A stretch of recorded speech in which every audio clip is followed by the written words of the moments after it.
Guys, it's me again, Gurang 27 TV. Ito yung kariton ko guys, pag binuksan guys, oh. Ganyan ang ano niya.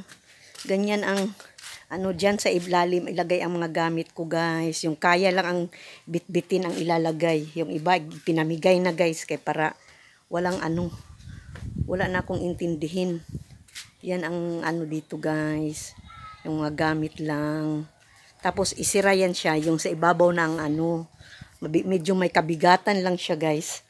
Kaya inayos ko lang yung mga damit ko, mga ano ko dito. Hindi ko pa nga na ano guys eh. Hindi ko pa naayos ng maigi. Kasi ayusin ng maigi kasi ang dami-dami din pala. Ngayon ibigay ko na lang yung iba. Ipamigay ko tapos ito lang yung bitbitin sa pagkakariton. Yan na lang guys. Nilabhan ko muna yung mga trapo ng doggy kasi para wala kaming dalhin masyado ng aso ko ng mga trapo. Ngayon, pagkatapos nito guys, ang gagawin ko pa, itong mga balde. Yan, mga balde, mga... Ay, grabe talaga pag na... Para ko nasunugan ba? Na inabandona na ganito pala ka ano? May kabigatan pa magbukas yung ano, yung bakal na yan.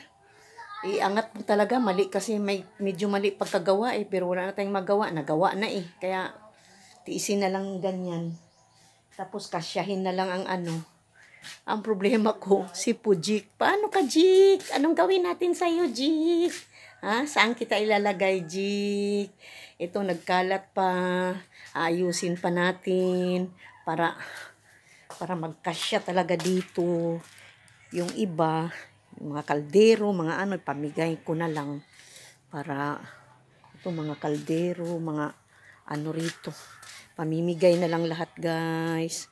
Kasi hindi naman mabitbit. Ganyan talaga ang buhay. Wala kang magawa. Pag walang-wala ka, aapihin ka pa, iipitin ka pa. Pero may Diyos man guys na nakikita niya ang lahat. May kasabihan nga eh, kung yung tinapon ng tao, pinupulot daw ng Diyos. Kaya, bahala na ang Diyos sa akin guys, kung anong mangyari.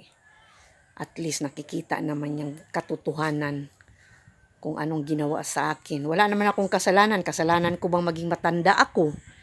Eh, nung may pera pa ako at matanda ako, hindi naman ako ginanyan ilalipusta.